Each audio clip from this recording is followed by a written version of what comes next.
So guys, this person tweeted and said, the way the North contributes to the destruction of Nigeria is just so depressing. New terror recruiting villagers. So guys, a whole lot is happening in the North, and the question remains, why is it that people are always silent? You know, you can imagine this number of people gathered together and new members were being recruited. Nobody reported to the security agents. Nobody challenges them. Nobody spoke up. The leaders, the community leaders, everybody went silent. And you could see how this person, Yusuf, tweeted and said that the way the North is destroying Nigeria is so depressing. And honestly, that is what is happening currently in the country. You can see them, you know, recruiting themselves. They come out at any time and do whatever they want to do without being challenged. And reports reaching us says that this group recently killed 15 people in Kebbi State. And if you go to places like Sokoto place, it's sure that is their headquarters. They've been doing and causing a whole lot of mayhem in Sokoto State. This is Sokoto. They call it, is it the caliphate of whatever? You know, this is like a sacred state for the Northerners. But see what is happening in this state, and people are quiet. I mean, we've not seen any of the Northern leader coming out to, you know, cry out and say, look at what is happening in our states, in our communities, and all that. Recently, we saw a woman who was, you know, arrested by the Sokoto State government because she came out on the social media to raise alarm on how they are being paid. Guess what? The government had to arrest her. That's to tell you how things are going in this country. So guys, a whole lot is happening, especially as regards to this new group that has come up, and they appear to be more deadlier than, you know, the ones we've known before. But the question remains, why is it that people are not speaking up? I'm going to let you watch this video just for you to get more information as regards to this group that they said they crossed over from Mali and also from Niger, and they've now found Nigeria as, you know, their heaven. They are relaxing, and they've been able to groom themselves to the point that they now challenge the security agents and also holding the villagers captive. Just take a look at this for yourself. Defense headquarters of Nigeria has confirmed the emergence of a new terrorist group in the northwestern Sokoto state. Although the military has described the Lakurawas, that's the name of the group, as new, residents of the affected communities say they've been around for 6 years. RR's correspondent Suleiman Nasiru has more. In November 2018, residents of communities in Tangaza and Godu local government areas of Sokoto State raised the alarm over the presence of strange terror groups in their communities. Residents of the two local government areas had alleged that the terror group, who they said came from Mali, the residents, placing levies and taxes, as well as going preaching to the members of the communities. But the then caretaker chairman of Tangaza Local Council, Maidan Mayari, dismissed the allegation while admitting that some persons arrived at local council from Nigeria Republic and have helped in pushing back bandits operating in the area. Sokoto State Deputy Governor Idris Mohammed Gobir has expressed concern over the re-emergence of the strange terror group operating in 5 local government areas of the state. He said the terror group are in possession of sophisticated weapons, and their presence has escalated the security situation in the state. Some wholesome activities of bandits affecting some local government areas of the state. And in the midst of that, we are now facing another threat from Lakurawas, whose criminal activities were observed in about 5 local government areas of the state. The group is known to be a faith-based idealist. An assessment carried out indicates that they possess sophisticated weapons, and the threat seems to be expanding. The security authorities are working assiduously to address the emergent threat. Terror group is reportedly affiliated with jihad factions in Mali and Niger, raising security concern in the northwestern region of the country. The emergence of the group is linked to political instability in Mali and Niger, which has fueled the spread of extremist elements into Nigeria. My men, members of Nigerian Security and Civil Defense Corps, to put in our best within the context of our mandate to see that we synergize with other security agencies to combat the security menace. This incident that the Deputy Governor has raised, we have already picked it up from our intelligence report, and we're already doing something about it.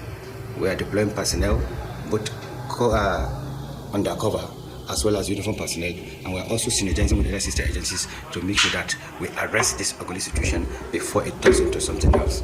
The security situation in the northwest is becoming more complicated.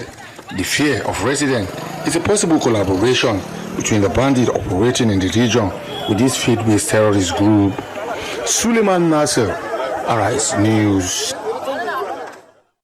In the meantime, the new terror group, which you heard about in that report, which operates out of Sokoto and Kebbi states, is said to have attacked Mera town in Augi, local government area of Kebbi state on Friday, killing at least 15 persons. According to local eyewitnesses, the group struck as residents were preparing for Juma prayers on Friday afternoon, making off with at least 100 cattle. The leadership of the Nigerian Army recently confirmed that troops are actively monitoring the presence of a new terror group operating in some areas of Sokoto and Kebbi states. Dr. Kabio Adamu is a security and policy analyst and managing director of Beacon Consulting Limited. He joins me now to share his perspective on this new terror group. Good to have you, Dr. Adamu. Good to see you indeed. Thank you, Dr. Abati. I'm delighted to be here. Well, Dr. Adamu, who should we believe? Defense headquarters is saying this is a new terror group emerging out of the conflicts in Mali and Niger. But the local residents who are directly affected in Sokoto and Kebbi states are saying that the Lakurawa have been around for the past 6 years. Who is telling us the truth? Who do we believe? Is this truly a new phase in the war against terror and insurgency? Dr. Abati, evidence abound that this group has been in existence for about that period, 6 years. So the military is lying. The military is lying to us. So it depends on the circumstances that the military mentioned, whether this is a new group or not. Terror groups crisscross and sometimes are not static. Whether this particular instance is a recent crisscrossing, but the point I'm making is there have been incidents of attack by this particular group, specifically in Tangaza local government in Sokoto state. Even a simple Google search, when you do that now, it will show you records of instances where this group had attacked, including the security forces in Tangaza local government in Sokoto state. So again, evidence abound that crisscrossing, infiltration of this particular group into Sokoto state is not new. And except if I have the circumstances within the military made that statement, it will be difficult for me to say whether the military lied or not. But evidence abound that this group has been in existence and has carried out series of attacks within Sokoto state, particularly in Tangaza local government. Now, what does this say about, an existing multinational security cooperation network, both on terrorism and, proliferation of small light arms and weapons between Nigeria and the neighboring countries, Niger, Chad, all these countries? Is there a collapse in that multinational joint cooperation within the auspices of not just the United Nations, but also West Africa? That Nigeria has now become a dumping ground for all kinds of terrorists from the north. Mali, Burkina Faso.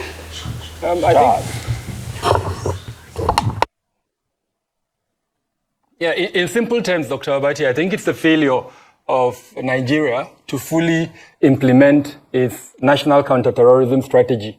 If you would recall, in 2016, that document was published, and that document was meant to provide the roadmap, as it were, for Nigeria to use in preventing terrorism, as it were.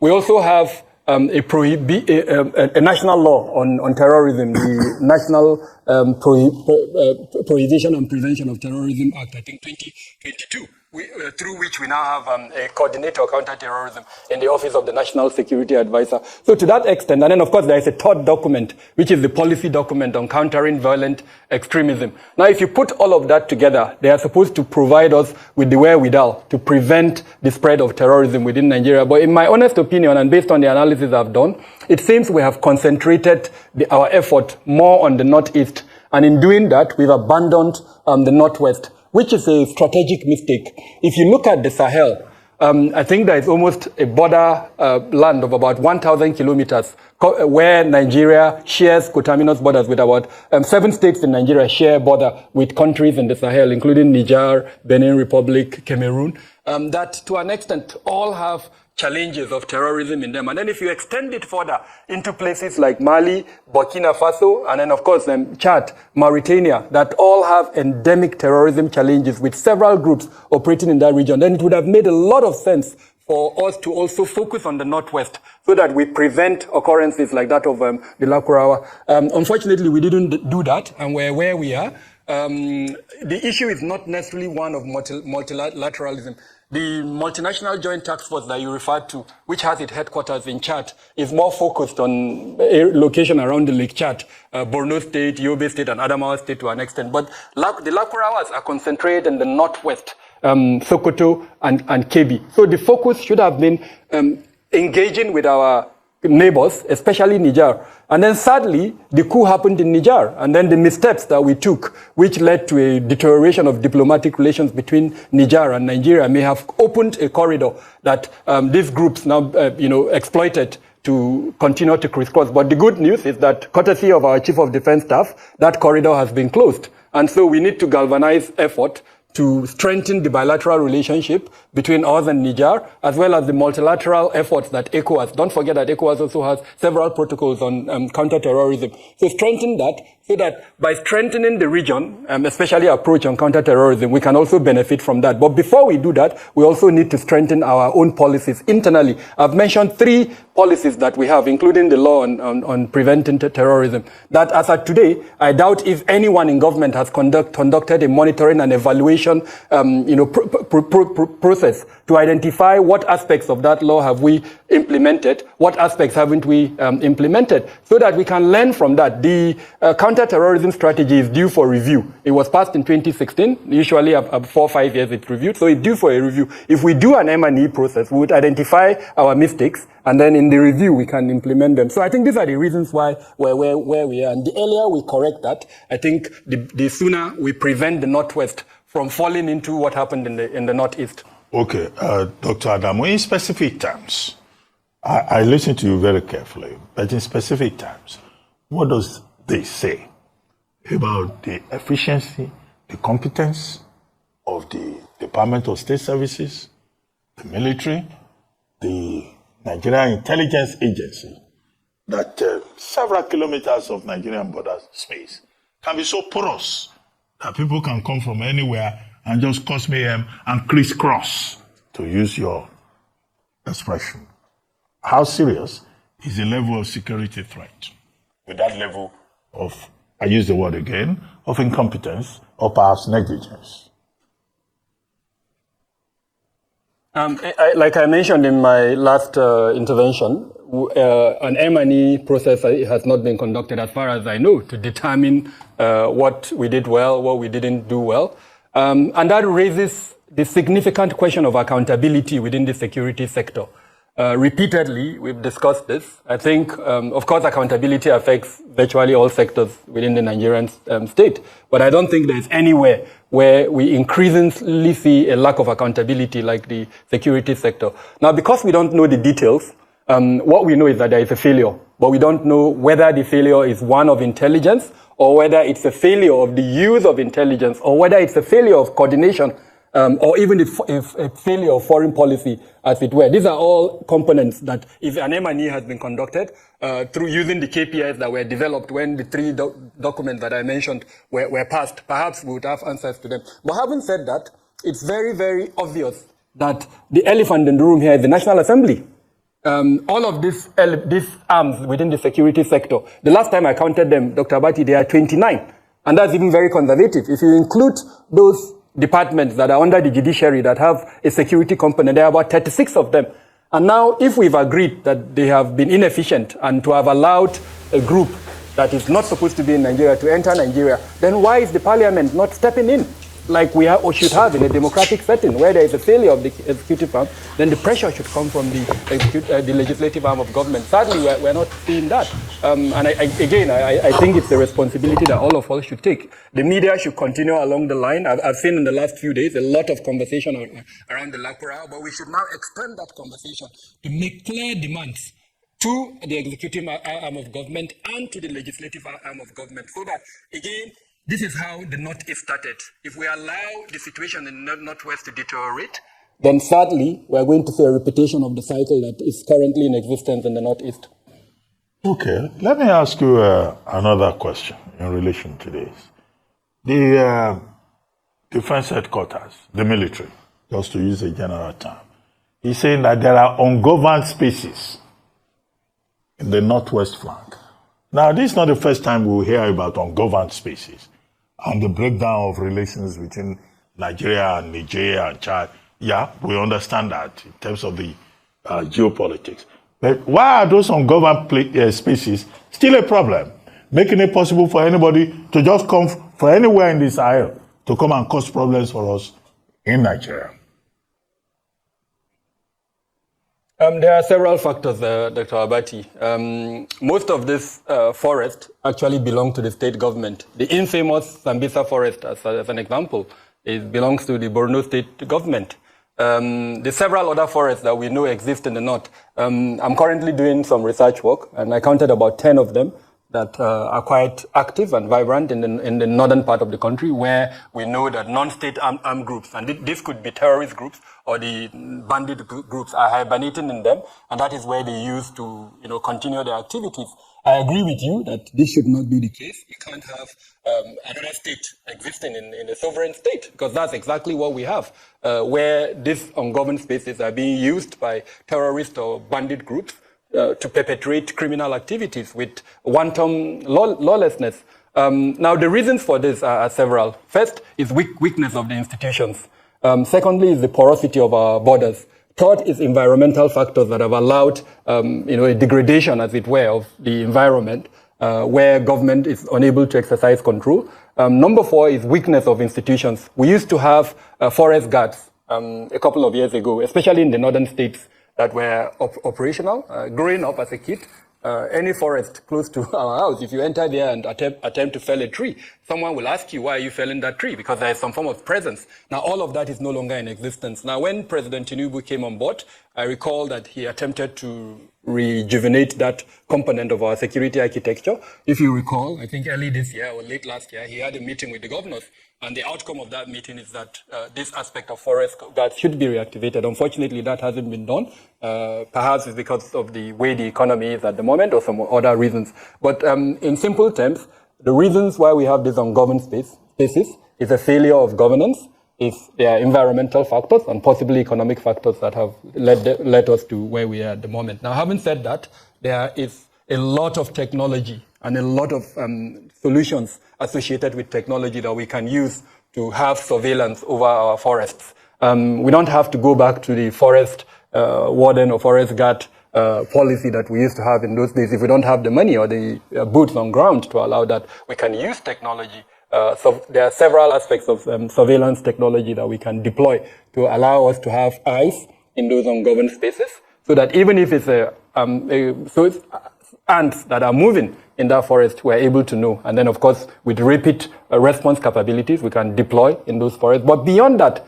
we can actually convert those forests for economic purposes. I think our governors in the north just need to think a little bit out of the box and be more innovative in terms of their approaches to having eyes and ears in those forests. Of course, there are a few that belongs to the government, the federal government, and so the responsibility for surveillance and for presence in those few ones is a responsibility that should be handled by the federal government. Well, maybe the governors will come back to us and say that they are only chief security officers in their state, only in name, and that the president of Nigeria has full authority over national security. But the question I really want to ask you, it's a paradox that we confront in this particular matter, which is that we've been told in the report that the people of Sokoto, Kebbi, the entire Northwest, in fact, welcome these people from Niger and Mali and Burkina Faso because they believed that they had good intentions. In fact, these Nigerians in those places trusted or trust these persons who are violating Nigeria's territorial integrity more than the security agencies in Nigeria. Why do you think that is the case? It's not as simple as that, Dr. Abati. Incidentally, I'm actually from Sokoto State, so this is something that's dear to me and that I know very well. So you are not on the Lakurawa side? Definitely not. I'm on the Nigerian side. But on a serious note, just yesterday, the community in Kebbi where the attack occurred on, I think it was on Friday, they actually revolted and attacked the Fulanis in that community, alleging that it was the Fulanis that allowed the Lakurawas to come in. So you can see that the identity crisis that already exists in the north is expanding. We've seen that in Zamfara, we've seen it in Sokoto, we are now seeing it in Kebbi State.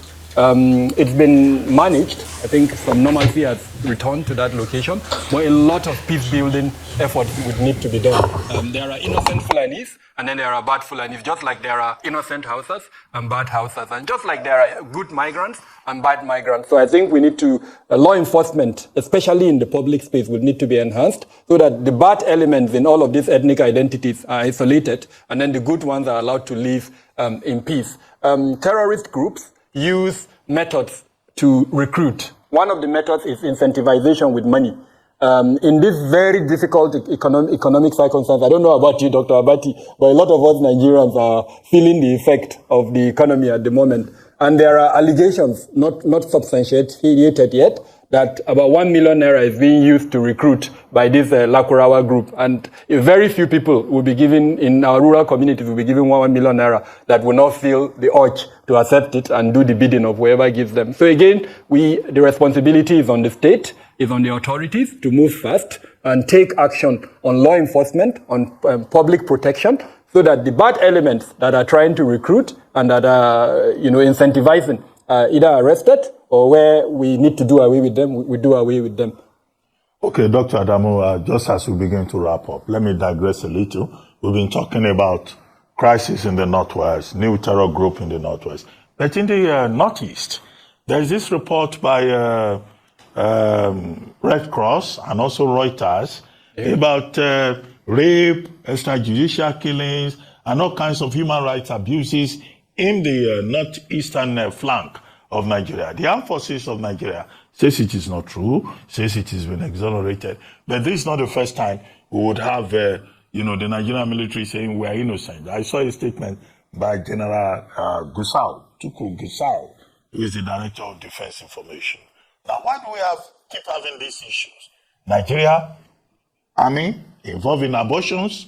Do you have any information about this? Yes, so the whole issue started in 2022 when Reuters did an investigative journalism and then published its report. And that report was not good, Dr. Abati. I read that report and it sends chills up my spine that mass abortions were being committed in IDP centers and that it was facilitated or even encouraged by the Nigerian military. So what the National Human Rights Commission did is to set up a panel of very eminent persons, of a combination of members of our judiciary, civil society organization, and then the report of that panel was released late last week, I think on Friday. Now, what the report did is to exonerate the Nigerian military, to say that based on the evidences and findings of the panel, the Nigerian military did not and was not in any way associated with the so-called mass abortion and other heinous acts that report contained.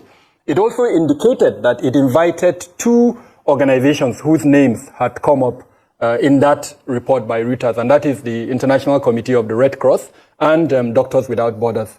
It went ahead to say, during the course of the investigation, reports had emerged to say that those two organizations were present in the camps and may have additional information of what exactly happened, but that it invited them, but then they failed to honor the invitation.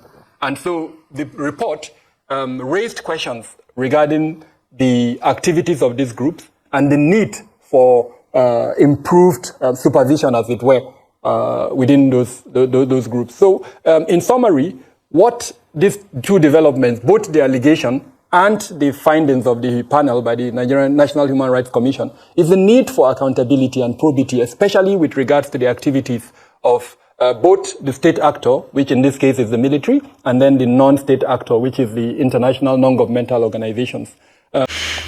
So guys, yes, these are some of the things we keep saying, that this country is really, really lacking in terms of security. Everybody knows the challenges we've been going through since the time of, especially when Jonathan left, and Buhari took over. Some of these northern borders were not very, very, covered. There is no security guard that is there to protect the borders. The military people who are supposed to protect our boundaries, they are down there in the south collecting money and all that. And guess what? Because they saw that our borders are porous, our borders are not well manded, guess what? These people started coming into Nigeria, and now they've been able to settle. So you can imagine what even happens during election. If we have this number of terrorists, they will just come from other countries and they are able to enter Nigeria and settle. So you can just imagine what happens during election. People will just come in, cast their vote, especially if there are, if they were giving voters cards and all that. In short, even you don't need voters card to vote. We've seen where people will just be thumb printing.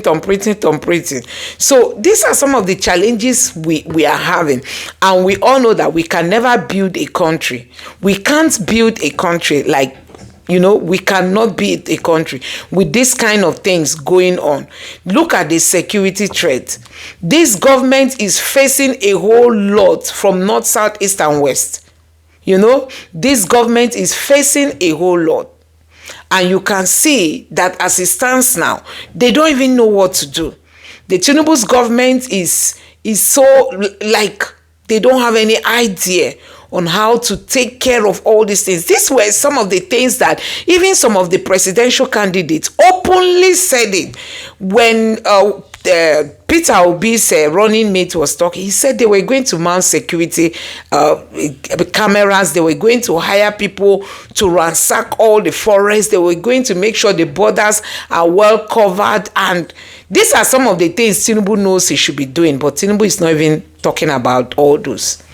And that is why we have things deteriorating in this country and nobody cares. Honestly, things are not going well in this country. Things are not moving the way it's supposed to move. And that is why, everybody wants to leave Nigeria. Tinubu has come up to tell Nigerians that they should stop leaving. People should stop jackpying out of the country.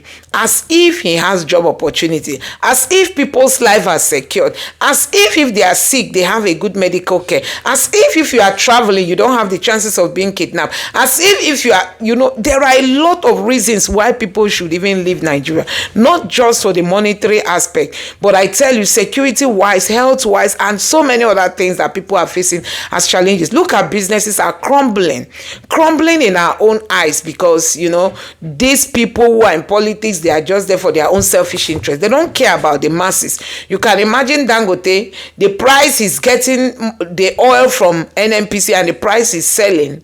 They say it's very expensive. Now the government is saying we are going to continue to import. Okay, when you continue importing, Dangote will not be able to sell. So how are you encouraging businesses? Is it not for the government to enter a partnership with Dangote and see how they can bring down the prices of this oil products so that people will be able to get it and run their businesses and also make gain and make the economy to boom?